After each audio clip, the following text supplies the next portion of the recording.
program is transcribed. Ellery Queen.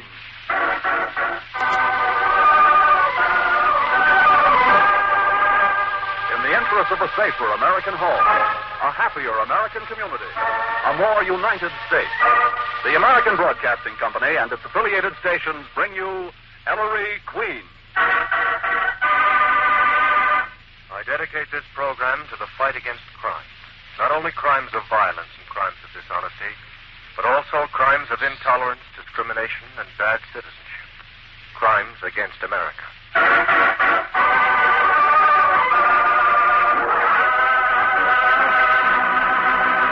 The American Broadcasting Company presents another case in the career of Ellery Queen, celebrated fighter of crime.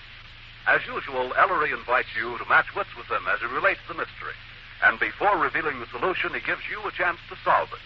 Tonight, Ellery's guest armchair detective, who will represent you home armchair detectives, is the popular Hollywood columnist, Miss Sheila Graham. And now, Ellery Queen, your host for the next half hour. Thank you, Paul Masterson. Good evening, ladies and gentlemen. You've heard me investigate crimes in just about every imaginable place. Well, our crime tonight took place in the strangest locale of all, right on my own radio program. I call it the Paul. Ellery, hold it, will you? What's the matter, Paul? What is it? Ellery, you can't do this. You'll have to switch. Give us another case. Why? Murder on the Queen Show? Are you crazy? You'll scare the bejinkers out of people, Ellery. They'll think it's actually happening in this studio during the broadcast. Very good point, Paul. Yes, very good. Ladies and gentlemen, I ask you to be sure and keep in mind throughout the next half hour that you're listening to a case from the past, a crime that occurred a long time ago. Satisfied, Paul? Thanks, Ellery. It's a case I've always called the Armchair Detective.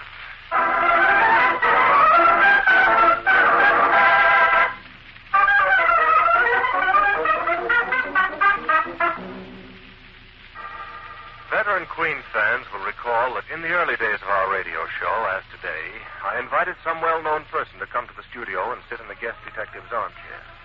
Then, as now, it was usually fun. But on the night I had in mind, things didn't quite go in the usual way. That night, about 15 minutes before we were scheduled to go on the air...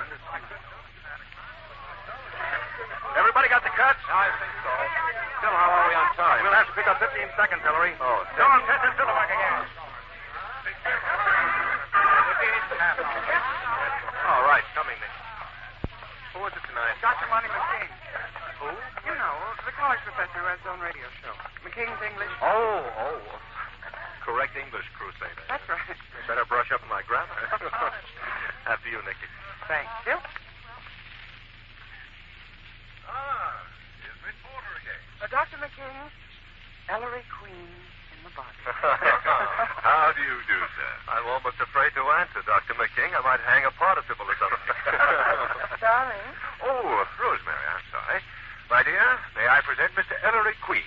How do you do, Mrs. McKing? And, this character is my brother and business manager, Bud McKing. Oh, hello there. I think our paths have crossed in radio, Bud. As a small business. Say, Ellery, seeing that we're pals, how about tipping Monty off to tonight's solution? Oh, sorry. And we are rebuffed. Right. And, yes, sorry, Elsie. My secretary, Miss Woolen. Miss Woolen. This is really a thrill, Mr. Queen. I'm a dyed-in-the-wool Queen fan. Oh, why isn't that nice, Thank you, Ellery? Miss Woolen. Oh, Dr. McKim, we haven't too much time. Shall we go into the guest detective room? Marty's to sit in a special room, Mr. Queen. Right in here, Mrs. McKing. Well, all right, isn't it? You see, we try to duplicate a home atmosphere. Oh, Nicky, would you pour me a glass of water, please? My throat's dry. There's only one seat here. You know, you can't see the broadcast in this room. Oh, is that so? You just hear it, as you would in your own home. Program piped in here from the control room, Monty. You get it through that loudspeaker. Oh, how interesting. Oh, so I see, but at the proper time, Mr. Queen, I take it I extemporize in that microphone above the table? Yes, Doctor. Yes, it's strictly an ad-lib spot. Immediately after my announcement on the air that I know who committed the crime, Nicky and I dash into this room from the studio, seat ourselves on the other side of the table from you, and then we hold a three-cornered post-mortem over the court. Not Dr. McKing's corpse, I hope. Elsie, do I detect an unconscious secretarial wish to achieve my destruction? Marty, I don't find that a bit funny. Don't come, Rosemary. But, Mrs. McKing, I didn't mean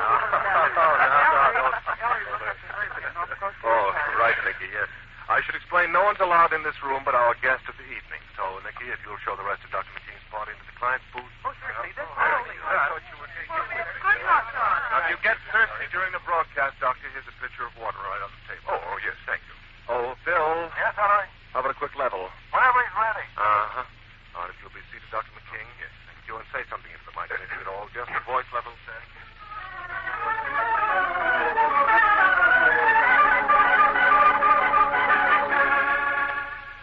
I left Dr. McKing alone in the Armchair Detective's room. We went on the air with our program, and in due course I reached the point in our mystery where I was able to say... But, Ellery, do you mean to say... Yes, Dad. Now I know who committed the murder.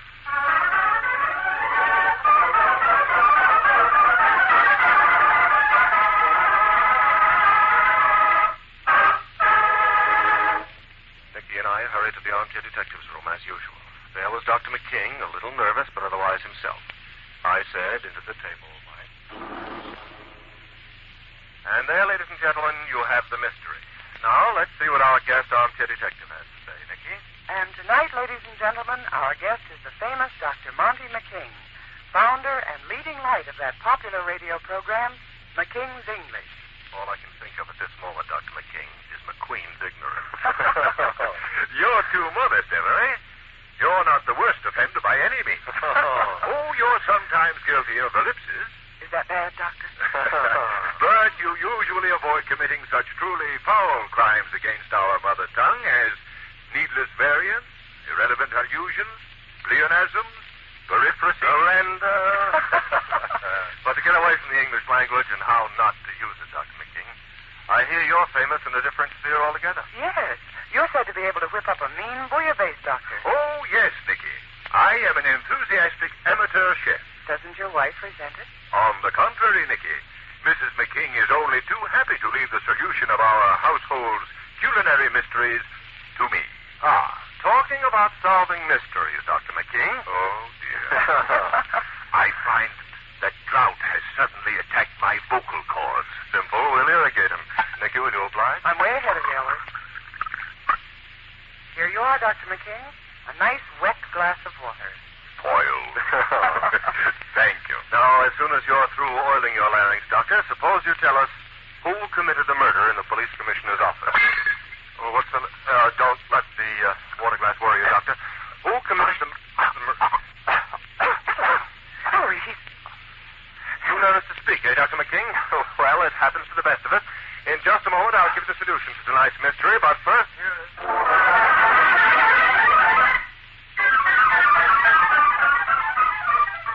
The control room cut our Armchair Detective's room off the air that night just in time, as Nicky and I hurried around the table to Dr. McKing's chair. He fell off his chair. Doctor?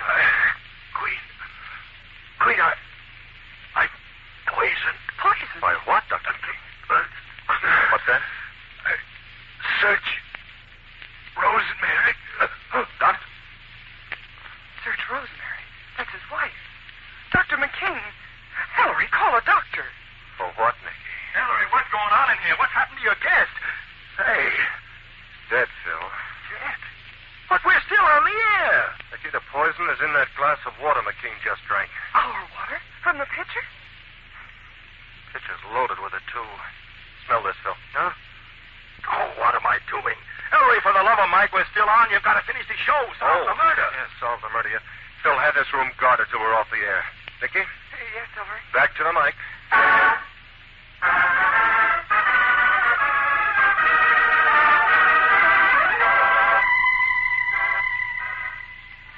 I don't know how we got through the rest of the program. My mind's a blank on the whole thing.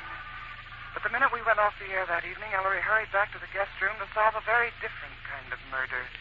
The murder of his own armchair detective. No. I didn't, Inspector Queen. I didn't, I tell you. Mrs. McKing, your husband's dying words were to search you. Well, you didn't find anything on me, did you? The idea of murder's ridiculous. Queen, my brother probably committed suicide. Impossible, Bud. The poison that killed him comes only in liquid form, so it must have been in the container. And there's no poison container of any kind, either on Dr. McKing's body or in this room. Inspector, Billy, I found it. The bottle's empty, Inspector, but smell it. This is it, all right. Sergeant, where'd you find that bottle? On the floor of that glass-enclosed booth where Miss McKing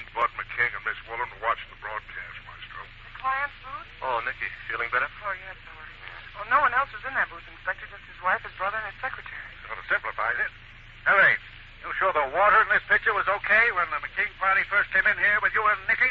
Before we went on the air? Positive, Dad. Oh, Inspector, Ellery drank a glass full of it himself. So one of these three dropped the poison into the picture before Miss Porter escorted him out.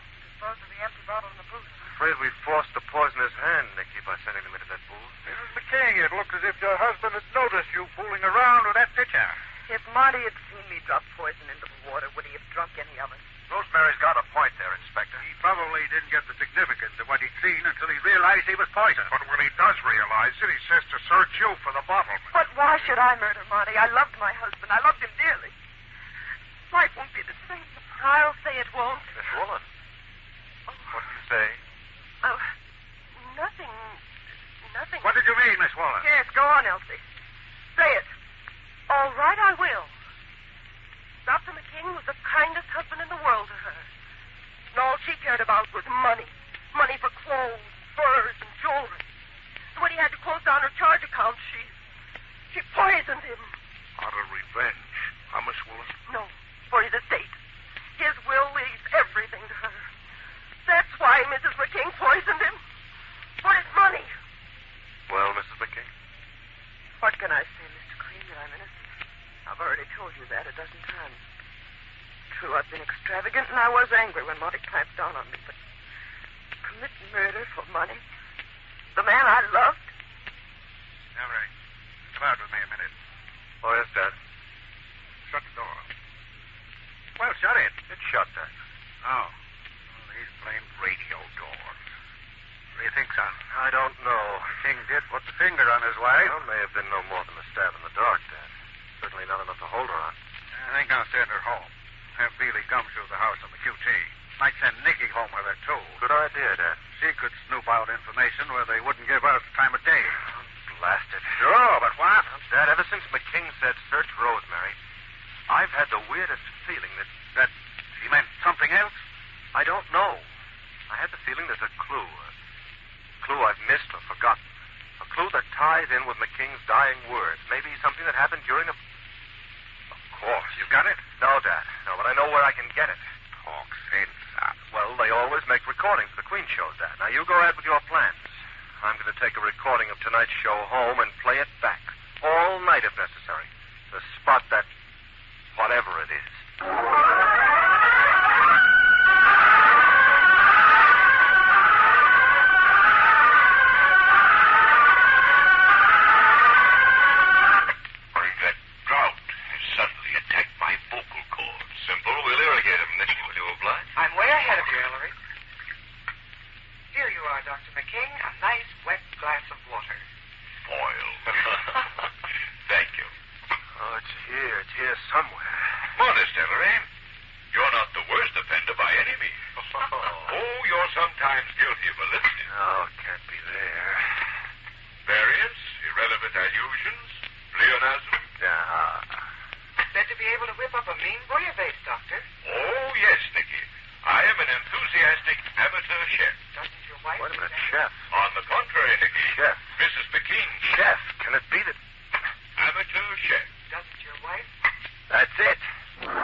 Rosemary to bed. Oh, I went home, but then I thought, with Monty, well, Rosemary in such a spot. May I come in and chin for a while? I'm sorry. It's after 3. What do you want? Scared to death, huh? Good night. Oh, what's your hurry? Your foot, Mr. McKing. You're full of that murder off, too, aren't you?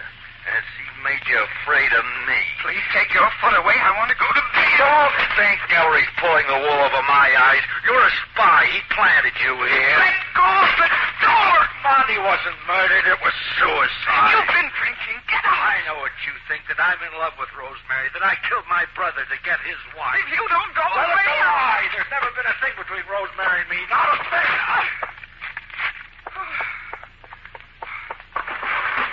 Sergeant Veely. Sergeant, you still down there? Oh, Miss Porter, what's the matter? Oh, nothing, Sergeant. I just want to make sure you were there. Everything okay up there, Miss P? Well, yes. I tucked Rosemary McKing into Betty by at 10:30, and Miss Woolen went to her room hours ago. Well, you sound shaky. You sure everything's all right? Well, Sergeant, Button McKing just came back to the house. I know. I saw him go in. But he didn't try to sneak in, so maybe I better come in at that. What was that? Oh, for heaven's sake. What's wrong now? Don't you hear it, Sergeant? Sounds as if someone was breaking up the house. I better go see what's the matter. Wait till I... Downstairs. Funny. It stopped.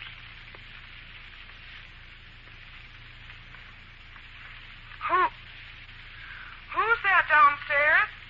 What happened? Where the dickens is the light? It ought to be around here.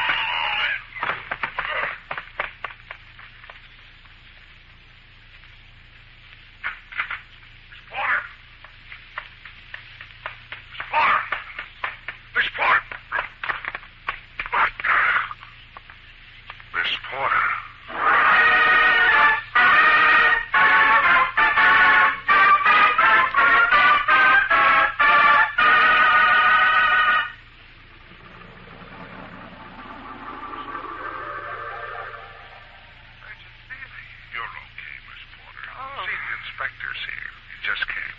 How you feeling, Nicky? Inspector Queen. She's still groggy. I was upstairs. Well, you're downstairs now, Nicky. Billy carried you here from the upper hall where he found you. Out cold. Then he phoned me at headquarters. I'd been working late. Oh, what's the matter with my head? Somebody used it for target practice, Miss Porter. Oh, well, they scored a bullseye. Oh. Who was it? Who did it? Billy was too late, Nicky. But it's somebody who was in the house. I checked right away, but the two women were in their room sleeping, or make them believe they were sleeping. And I found Bud McKing on a couch in the upstairs hall, snoring off a load. We've got him locked in separate rooms. Dad. Ellery, where the heck have you been, Maestro? I tried calling you at home, but no answer. Must have been on my way over here, Sergeant. Nicky. Hi, Mr. Q. Nicky, you're hurt. Got a crack on the skull, son. Maybe I have a concussion. Oh, Nicky. Ellery, hold me close. Baby. Well, what are you two standing here for? Didn't you call a doctor? Nicky, honey. Closer. Oh, she's okay, Maestro. I am not, Sergeant. Why, you... Oh. Nicky, what were you doing? Snooping. Why? Well, I heard someone going berserk in some room downstairs. Really? By the time Nicky got out into the upstairs hall, it was all over, and she bumped into whoever it was in the dark. He grabbed her. Downstairs. The kitchen, wasn't it? How'd you know? I want to see it. Which way? Come on. Hey, wait for me. Hurry up, Nicky. Wouldn't care if I dropped dead right in this spot, Ellery. Probably too late. I should have foreseen that the killer What would are want you talking about, Well, Ellery? here gets me half killed. Here's the kitchen, And then he Maestro. won't even wait. Well, for the... Look at this place. A wreck. Dishes broken, furniture knocked over. A search or something, but what? Then why in the kitchen? Remember Dr. McKing's dying words? Search Rosemary. Meaning his wife. Not necessarily. Not his wife? But Ellery, Rosemary. That's Mrs. McKing's first name, son. It's also the name of something else. Dr. McKing was an amateur chef, an enthusiastic cook. And this ought to be the spice cabinet. Spice cabinet. Got that crack on the head anyway. Old cloves, thyme, mace, marjoram, sage, basil, nutmeg, old ginger. Ah, look. Rosemary, huh? Rosemary. And herb used in cooking. When he said search Rosemary, he meant to finish a sentence. Or search Rosemary jar in spice cabinet or something like that. Search Rosemary Jubble. Well, search it. If I might, there'll be something in this jar, unless the searcher beat us to it. He missed it. There is. A wad of typewriter paper. Mrs. McKing left it. What's it say, Ellery?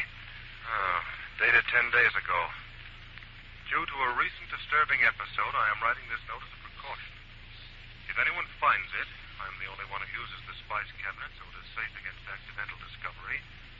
It will be because they are investigating my murder. The other night, a certain person close to me threatened my life.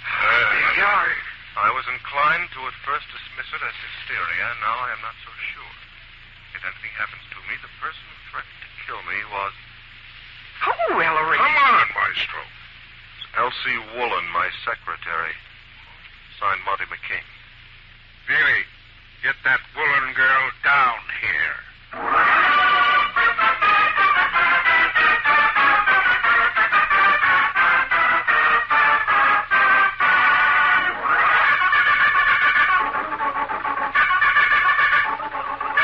And it is true, Miss Woolen? Yes, but You did threaten Dr. McKing's life? Yes, but I can't. Right, you threaten him. Come on, why? Tears. Nicky, you tackle her. Me? Give her some of the old porter treatment. You know, the kind you use on me. I hope I have better luck with her. Miss Woolen. Elsie. Oh, Miss Porter, they just don't understand. Yes, well, they're men, dear. But, Elsie, they'll find out eventually. It's much better to tell the truth. They're really not ogres. You can't blame them, dear. If you refuse to talk, it looks as if you have something to conceal. Why not tell the whole story? Come on now. I loved him. Secretary loves both. Nicky, shut up. I kept it locked up for so long. But one night it came out.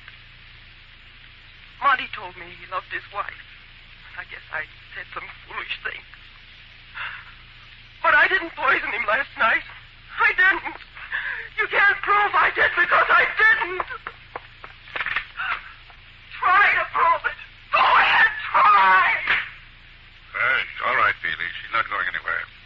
Because she's right. We can't prove it. All this does is to uncover another possible motive. This is a toughie. This would be about the time for the great Ellery Queen to come up with one of his miraculous solutions, wouldn't it? Well, Nicky, how did you know? Oh, no. Ellery. Yes, Dad. Now I know who murdered Dr. McKing.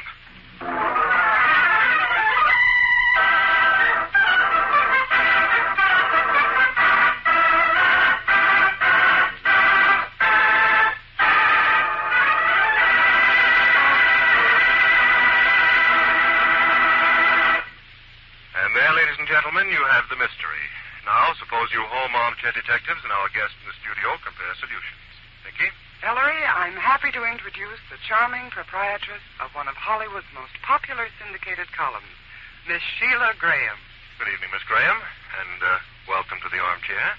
Thank you, but after listening to your mystery tonight, I'm a little worried about occupying this post. Oh, you had nothing to be afraid of. Perhaps you'd like a glass of water to help you relax. Heavens, no! That's the last thing in the world I'd want. I can't say that I blame you. But now suppose we get down to business. Tell me, who do you think is the criminal in tonight's story? Well, it's very complicated tonight. Sure. But I think Miss Woolen, the secretary, did it. I see. And See, your it, reason? it was a very subtle murder. It takes a smart girl to murder a man like that, and took a lot of preparation. Secretaries are usually rather smart, and she knew this man. And she knew that he might get thirsty. He obviously got thirsty very often in his office. And also, he said that somebody very hysterically threatened his life previously. You mean in the note he left? Yes, for in the him? note he left. And she was a very hysterical woman, so I think Miss Woolen did it. Thank you very much, Miss Sheila Graham. We'll find out in just a moment if your solution is correct. Now, here is Paul Masterson. A second great war has in the not-too-distant past drawn to a close. The magnificent self-sacrificing work of the International Red Cross will long be remembered. At home, the American Red Cross has always been on the job whenever disaster struck, whether it was a tornado, earthquake, fire, or flood. It is our duty and our privilege to help make the 1948 Red Cross campaign the best ever. The quota is set at $75 million. By giving to the Red Cross, you are giving directly to your relatives and friends in the armed forces and here at home. Let's make 1948 the banner year in donations to the American Red Cross.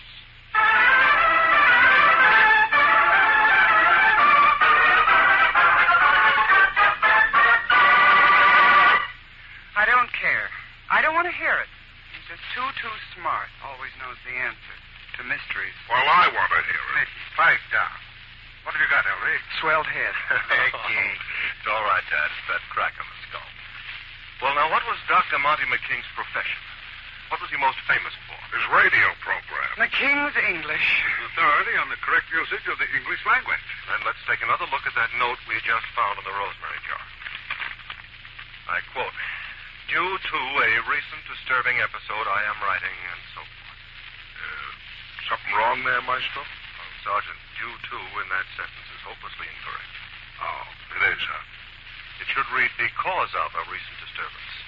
I'm writing and so forth. Due to can never be used adverbially. Is that so? And this, if anyone finds it, it'll be because they are investigating my murder. Anyone must be followed by he. One can't possibly mean the plural. Oh, Miss Porter is with us again. Yes, Nicky. Another mistake. And this, I was inclined to at first dismiss. A split infinitive. A split in what? In other words, this short note, purportedly from the pen of an authority on correct English, reveals not one, not two, but three of the commonest errors of usage. Incredible.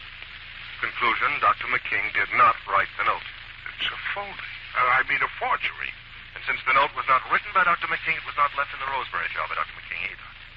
Someone else left the note in the jar, obviously the real writer of the note, the forger. But, Ellery, why? What was accomplished by it? Well, a great deal, Dad. It made us believe that the word rosemary in Dr. McKing's dying statement, "search rosemary," meant rosemary the herb rather than rosemary the name of a woman. And who gains by our thinking that the victim was not accusing a woman named Rosemary, but was merely telling us to look for a note in a spice jar? Only Rosemary McKing herself. She did poison her husband. Tried to twist his accusation of her to mean something entirely different, because she had a guilty conscience. So tonight, after I put her to bed, she forged her husband's signature to a note accusing Elsie Woolen, then sneaked downstairs, left the note in the rosemary jar as a blind... And then Nicky deliberately led us to that jar. Hey, wait a minute. Led us to the jar, Maestro? Well, by wrecking the kitchen, Sergeant. What was that but a clever device to draw our attention to it? To make us search it and find her plant in the rosemary jar. And then on her way back upstairs, she bumped into me in the dark and let me have it. But... At that, Rosemary's attempt to lead us down a false trail might have succeeded, if only she'd learned from her victim the rules governing the English language. Well, here's where she learned something about the rules governing murder. Really? Old Rosemary McKing for the murder of my armchair detective. Yes, sir.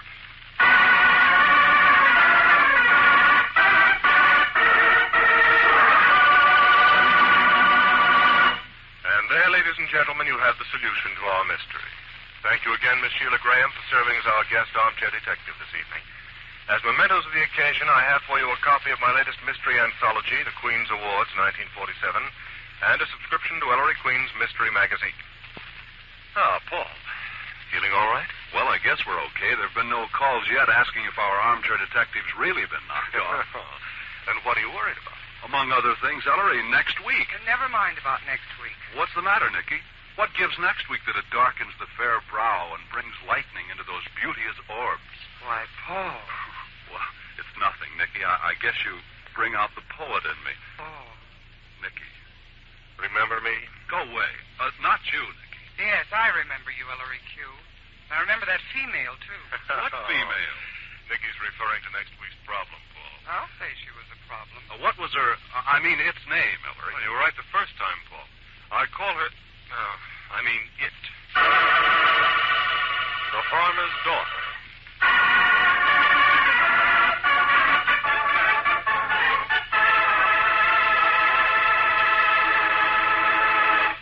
This is Ellery Queen saying good night until next week, and enlisting all Americans every night and every day in the fight against bad citizenship, bigotry, and discrimination, the crimes which are weakening America.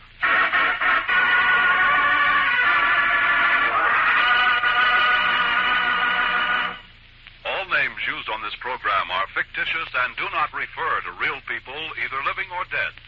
Among the members of tonight's cast were Larry Dobkin, Herb Butterfield, Kay Brinker, Alan Reed, Joan Banks, Bill Johnston, Charles Seal, Ann Morrison, and Joe Kern. Music was by Rex Corey, direction by Dick Woolen, entire production under the supervision of Ellery Queen. Now, a listening reminder. For a hilarious combination of spring fever and spring house cleaning, listen when Willie Piper's spring fever combats his wife's feverish energy on Tales of Willie Piper tonight. The preceding program came to you by transcription. The best time to plan for the future of your children is when they're small. That's the time to set up a nest egg for their education. And your banker will tell you that the best way to do it is to put the money